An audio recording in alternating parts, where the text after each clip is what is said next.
유튜브 보고 절대 투자하시면 안 됩니다. 유튜브가 추천하는 종목이면 조심해야 돼요. 그거 왜 추천해 그럼? 왜 추천해?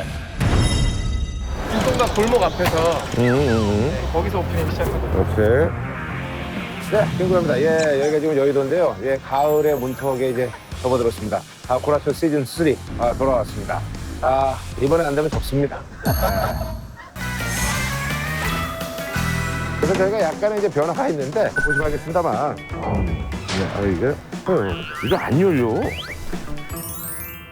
아주 뭐 많은 분들이 달려드네요. 보시면 고라철이라고 해가지고 여러분들 그거 아시는지 모르겠어요. 분노의 영유라고 소방 영화 중에서 아주 역작이 있는데 거기서 그 동료애를 다룬 대사가 있습니다. 네가 가면 나도 간다. 네가 사지로 가면 나도 사지로 간다. 마찬가지로 내가 궁금하면 여러분들도 궁금하고 여러분들이 궁금하면 나도 궁금합니다. 가차 없이 성역 없이 해결해 드리도록 하겠습니다. 자, 그래서 말이죠. 오늘 첫 번째로 여러분들과 함께 궁금증을 해결할 사안들은요. 여기 지금 직장인들이 굉장히 많습니다. 근데 여기 일하는 사람들 보면 항상 연봉은 많이 받는데 그 돈은 다 어디로 가는지 모르겠어요. 그래서 요즘 세상이 불안하다 보니까 재테크에 정말로 관심이 많습니다. 그리고 뭐 집값이 무슨 3년 반 전에 전세값으로 서울 시내에 집을 살 수 있었다 그래가지고 너도 나도 좀 불안한 상황이어서 왜 직장인들은 항상 경제적인 거에 관심이 많은 만큼 직장인들의 주머니는 얇을 수밖에 없는지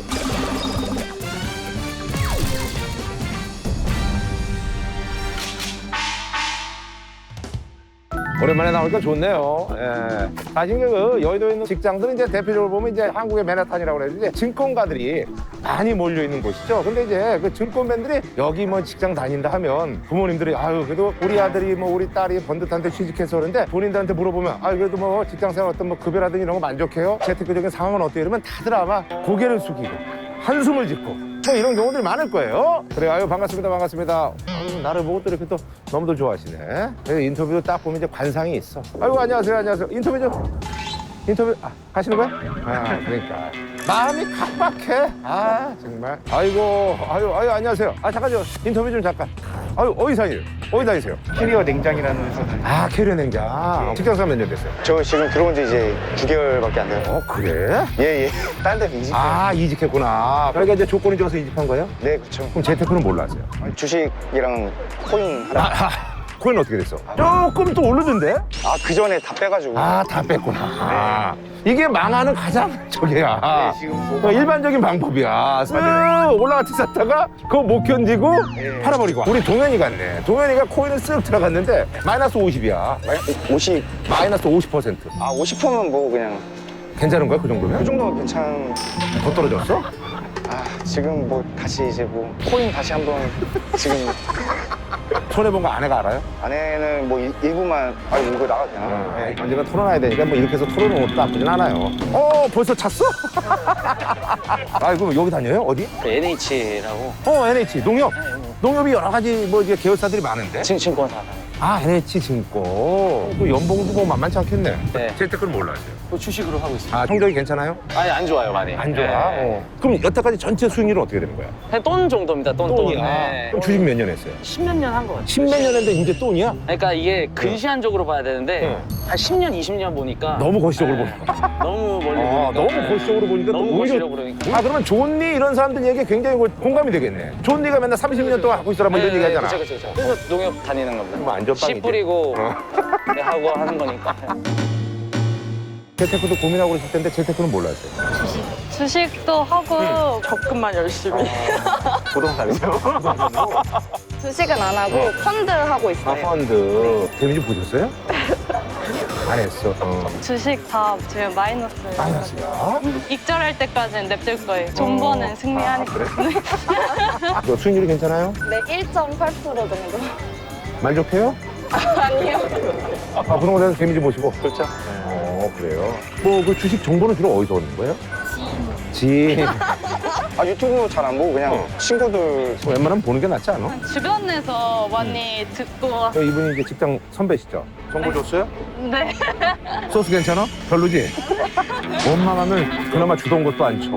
나도 얼마 전에 NC 들어갔다가 작살났어. 그러니까 NC가 말이야. 내가 팔려고 그랬는데 중고사 담당이 팔지 말라고 그러더라고. 근데 대개 보면은 저기 정보를 그냥 지인들끼리 주고받고 해가지고 그냥 원망하고 뭐 그런 구조로 돼 있어요, 주로. 내가 보니까 재미 본 사람이 없어. 직장인들 중에서.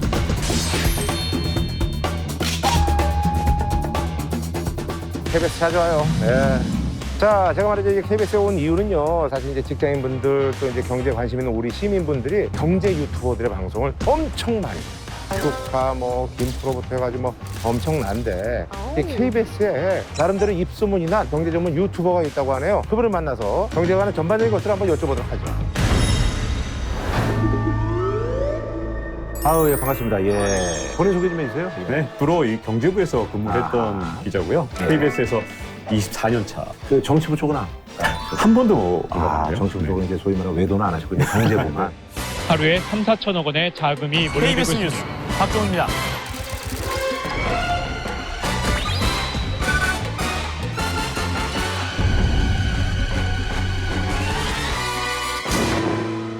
경력이 아주 훌륭하십니다. 김구라 씨가 예. 보통 이런 분이 아니잖아요. 이상한데? 아니, 갑자기 이렇게 칭찬해 아니, 주시니까. 그 어떤 분이 그래. 야, 역시 김구라가 저기 학벌이 높은 사람들한테 저렇게 구십인대로 그래가지고 역시 쟤는 저래 뭐 이렇게 해서. 아니, 근데 저기 네. 거시경제 전문가라고 이제 네. 말씀하시는데 거시경제라면 그러면 이제 짧게는 거시경제 기준으로 봤을 때 한 1년 후? 아, 거시경제라는 건 이제 기간이 긴 거나 이런 걸 떠나서 일단 그냥 큰 틀을 본다는 네, 거예요. 큰 틀을 본다는 아하. 게 좀 맞죠. 이력이 조금 특이한 게 예전에 이제 한국은행에 계시다가 이쪽으로 네. 옮기셨다고 하는데 이제 KBS를 이제 선택을 하신 게 이제 기자가 되고 싶으셔서 네, 방송 자체가 재밌더라고요. 방송이. 네. 그러면 조금 더 재밌게 하셔야죠.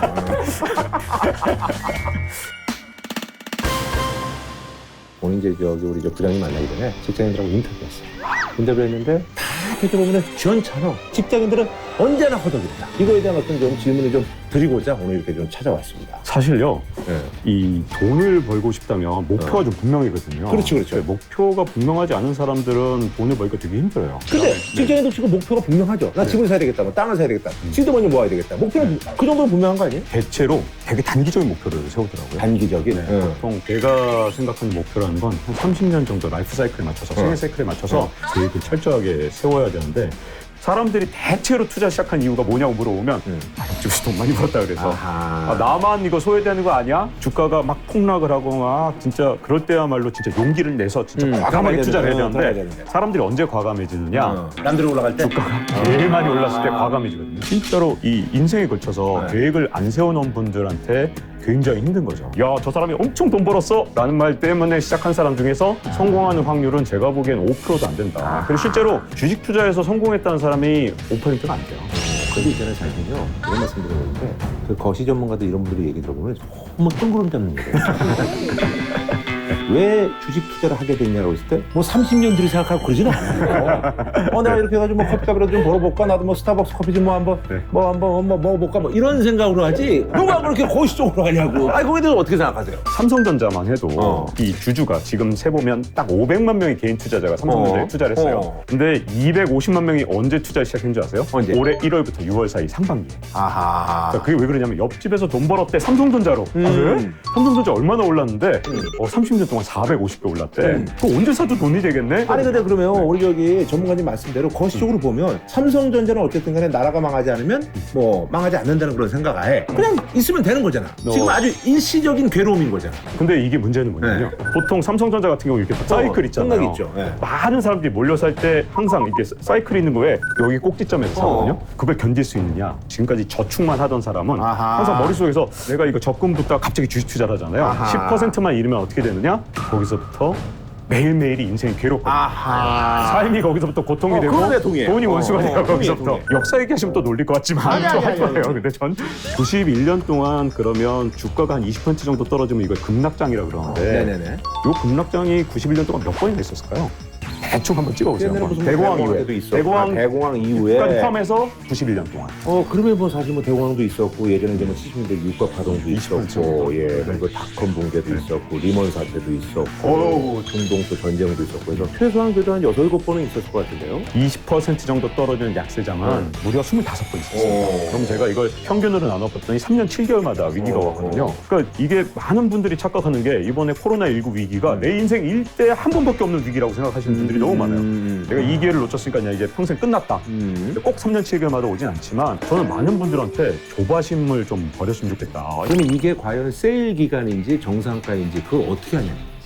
그건 언제나 약세장 기준 제가 말씀드렸잖아요. 20% 가까이 떨어지면 그게 3년 7개월마다 오는 약세장입니다. 아하. 어떻게 보면 지금 지수 펀드 들어갈 수 있는 찬스 중에 찬스란 얘기예요? 자, 지금요?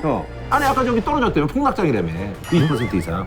그건 2020년 3월에 있었던 장이에요. 예. 자, 지금 이제 많이 올랐잖아요. 그 정도는 이제 굉장히 아하. 이제 그럼 어쨌든 간에 이제 그 기업은 견고해야 되고.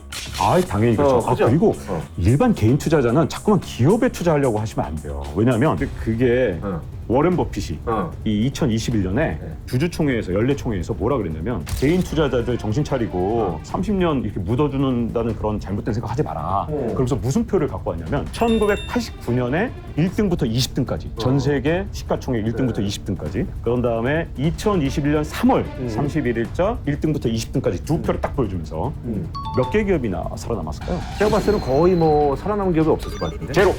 그죠? 빵입니다. 빵. 옛날에 무슨 뭐 GM이니 뭐 지인이 뭐 이런 회사도 많았잖아요. 모두 다 저 IT 기업 중에서 1등이 뭐야? 맞아. 그러면 모든 사람 IBM 그거밖에 없어 라고 생각했던 기업이 지금 시총 20등은커녕 저 밑에 있어요. 3년 동안 장기 투자라는 게 뭐 어떻게 보면 주식계 어떤 뭐 사실 불문율 같은 불문인데 이런 거 다 무시하고. ETF를 사야 되는데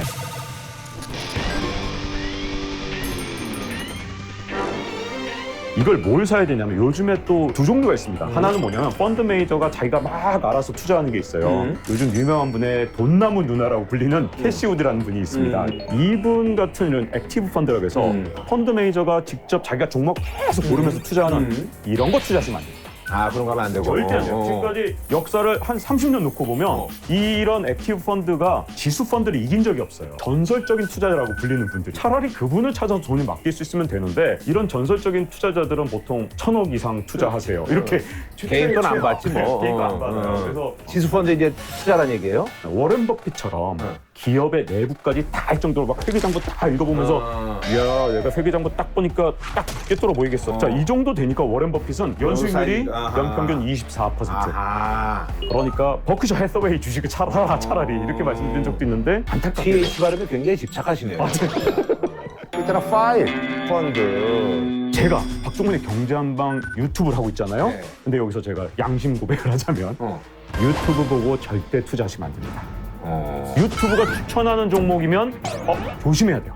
특히 왜 추천해 그럼? 이유를 설명드릴 테니까 진짜 중요한 거 제가 여러분께 말씀드릴 건데 10개를 봤는데 9개가 추천하는 종목 이 종목을 조심해야 되는데 왜 그런지 이게 유튜버가 나쁜 짓을 해서 그런 게 아니고요. 그냥 자연스럽게 나타나는 현상이에요. 뭐냐면 알고리즘 때문에 일어나는 현상이에요. 내가 삼성전자에 관심이 많아요. 자, 김구라 씨가 삼성전자를 딱 검색을 하면 그 다음부터 김구라 씨한테는 뭘 추천할까요? 유튜브의 알고리즘.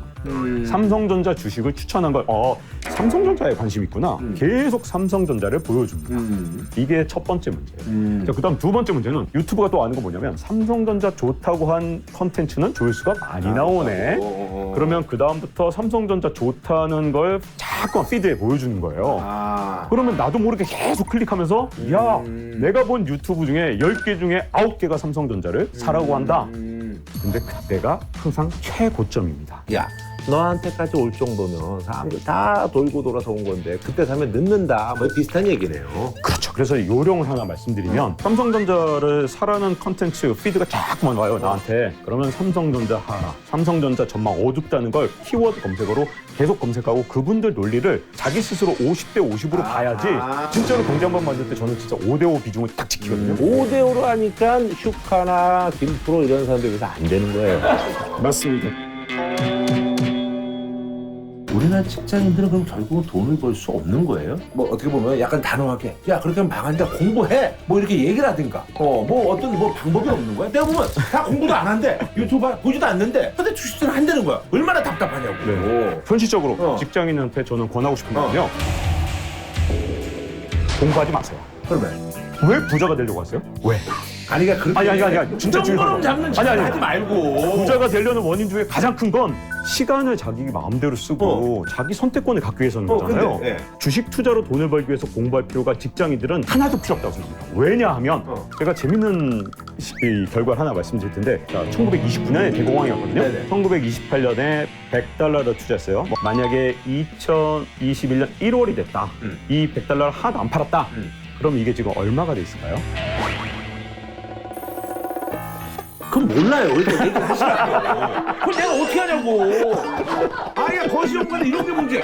어떻게 되는 거야, 그러니까. 자, 공부를 왜 할 필요 없냐면 뉴욕대 대학원에서 연구를 했는데 저 미국 주식에 S&P 500에 1928년에 $100를 투자했어요. 2021년 1월 달에는 59만 달러. 몇 배가 되냐면 5,900배가 된 거예요. 해마다 S&P 500 지수 상승률이 10%였어요. 자, 여러분 지금 저축을 해서 도대체 금리가 몇 %나 되나요? S&P 500은 10%예요, 10%. 네. 그러니까 어마어마한 거죠. 2%. 네. 그러니까 물론 92년 투자할 수가 없죠. 그러면 나스닥 지수는 지금까지 어쨌냐? 최근 20년 동안 나스닥 지수가 얼마나 올랐냐면 15%가 올랐거든요. 배당은 한 0.6에서 0.7 정도 됩니다. 이렇게 계산해서 30년을 갖다가 예를 들어 넣어두면 어떻게 되냐면 30년 동안 66배가 돼요. 이걸 적금식으로 계속 넣는다고 생각하면 그러니까 어쨌든 공부하지 말고 이제 지수펀드에 지수펀드에 투자하는 게 왜냐면 그 시간에 자기 개발을 통해서 자기 직업 내에서 탑이 될 수 있는 시간이잖아요. 이 흥미로운 지표 하나 말씀드리면 그동안 집값하고 주가하고 어느 게 더 많이 올랐을까요? 최근 30년 동안. 주식이 더 많이 올랐죠. 주식이 훨씬 많이 올랐어요. 어느 정도 올랐냐면 1986년부터 32년 동안 코스피 지수 같은 경우에 15.4배 정도 올랐는데 강남 집값, 강남 아파트 가격이 6배 올랐거든요. 물론 이렇게 얘기하시는 분 있을 거예요. 강남의 땡땡 아파트는 30배가 올랐다. 그러면 삼성전자랑 비교해야죠. 같은 기간에 삼성전자 450배 올랐어요. 그러니까 어떻게 해서 삼성전자랑 비교하면 상대가 안 돼요. 이게 우리 게임이 또 이런 얘기하면 안 되지만 아니 근데 있잖아 그렇게 따지면 말씀하신 것처럼 봐봐요. 아니 아까 좋은 얘기했을 때 30년 전에 어쨌든 시초 1위부터 20위까지 했을 때 지금 남아있는 기업이 없다 그러잖아. 근데 그 얘기는 또 모순이 되는 거잖아요. 그래서 지수야라는 거 말씀드린 거죠. 계속 지수 얘기야. 지수해. 공부하지 마. 지수해. 한 30년에. 그리고 좀 이게 지수해 하는 얘기 아니야. 계속 그 얘기하는 거 아니야. 욕먹하지 마. 지수해 지수해. 최고정 지수펀드에 투자하는 게 지수펀드를 이긴 적이 없어요. 그럼 어떻게 되는 거니까 현실적으로 얘기해서. 괜히 책을 너무 많이 읽었나 봐.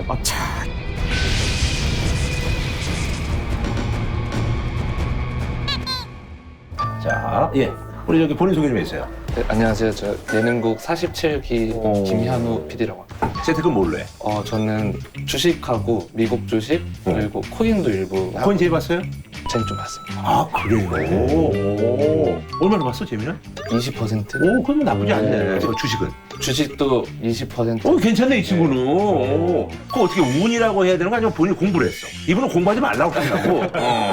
저도 공부는 안 했고 친구들 서로 약간 정보 공유하면서 아니, 그럼 저기 한번 뭐 이 친구 뭐 하면 뭐 물어볼 거 있으면 물어보시든가. 이제 그래도 조금 모아놓은 돈이 커지긴 했는데 사실 이 돈으로 어쨌든 서울에 집을 사기에는 턱없이 부족하긴 해가지고 근데 저기 종잣돈이 얼마인지 좀 알 수 있을까? 지금까지 모은 거는 1억 5천 정도. 1억 5천. 오, 많이 모았네. 1억 5천인데 이걸로 이제 어떻게 보면은 어떤 식의 투자를 해서 이제 집까지 이제 갈 수 있느냐잖아요. 그거에 대해서 좀 얘기를 해주세요. 야, 진짜 제 원칙은 오늘 진짜 많이 깨네요. 제가 재테크 상담 절대 안 한다. 그래서. 원칙을 깨라고 있는 거. 아 이거 뭐 어떻게 하는 얘기야. 아니, 언제까지 옛날 얘기할 거냐고. 결국은 아마 다들 내 집 마련 때문에 고민이 제일 많을 것 같아요. 이게 집이 지금까지 보면 물가 상승률하고 거의 비슷하게 올라요, 항상. 우리나라 물가 상승률이 그러니까 최근 한 30년 동안 3.5%였는데 대한민국 전체 집값은 3.9%였어요. 근데 항상 지금까지는 아무리 올라도 7년 정도 올랐거든요. 근데 우리가 지금 집값이 오른 게 2014년부터 올랐으니까 2021년 됐는데 제가 이렇게 떨어질 거라고 얘기를 쉽게 못하는 이유가 지금 공급이 너무 적어요. 공급도 적고 유동성도 너무 많고. 유동성도 너무 많고 이게 아주 특수한 상황을 만들어서 2년에서 3년은 다들 지금 보고 있죠. 최대로 보는 사람들이. 그럼 집이라는 거에 결국은 이게 한 번은 이렇게 또 이렇게 출렁출렁 하거든요. 근데 출렁출렁 할 때 이게 재밌는 게 뭐냐면 호가는 안 떨어졌지만 사실 실제로 살 수 있는 건 되게 쌀 경우가 많은데 그러면 이게 어떻게 하면 이걸 살 수 있냐? 사실 경매밖에 없어요. 진짜 제가 봐도. 그러니까 지금 첫 번째가 경매를 하는 거고 두 번째는 어쨌든 청약이죠. 지금이라도 청약을 할 수 있으면 되지만 지금 조건을 들어보니 결혼도 안 하셨고 문제는 청약 전문가도 청약 내용을 몰라요. 그래서 저 사실 이거 진짜 잘못됐다고 봐요. 청약 제도를 도대체 몇 번을 들어엎었길래 이 모양 이 꼴이야 라는 생각을 했는데 그러다 보니 빈틈도 되게 많아요. 청년 청약 맞아, 그런 거 있다 결혼 뭐 청약 뭐 온갖 것들이 다 있어서 거기에 해당되면 당연히 그게 좋고요. 안 그러면 경매네. 네, 청약은 진짜로 주식보다도 10배 공부해야 나오는데 집 없는 사람께 스타디를 하든지 그러니까 저도 한두 사람 안 돼, 이거. 다 모여야 돼. 이거는 그냥 아까는 뭐 공부하지 말라고 하다 이제 공부하면 그냥 니들끼리 해라. 아니, 제가 진짜로 도와줄 수가 없는 게. 뭘 도와줄 아니, 수 없어. 그러니까 도와주는 게 아니라 아직 언제 할지도 세대 모르고. 분리? 아직 안 했어요. 세대 분리 해야지. 아유 답답하네. 나와. 뭐 하고 있는 거야? 돈이 많이 됐어요? 전혀 도움이 안 되는 것 같은데. 이제 여러분들 저기 그냥 멘탈 관리하시면 돼. 평상시에 뭐 절, 교회 이런 데서 항상 멘탈 관리하시고. 공부하지 말고 공부해라. 오늘의 총평입니다.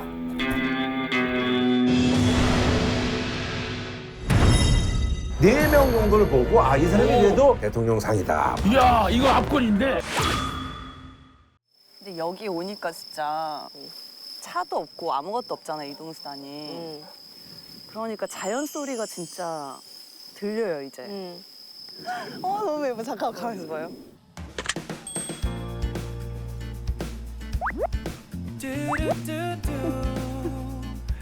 아니 너무 직업적으로. 하나 둘 셋. 없는 표정.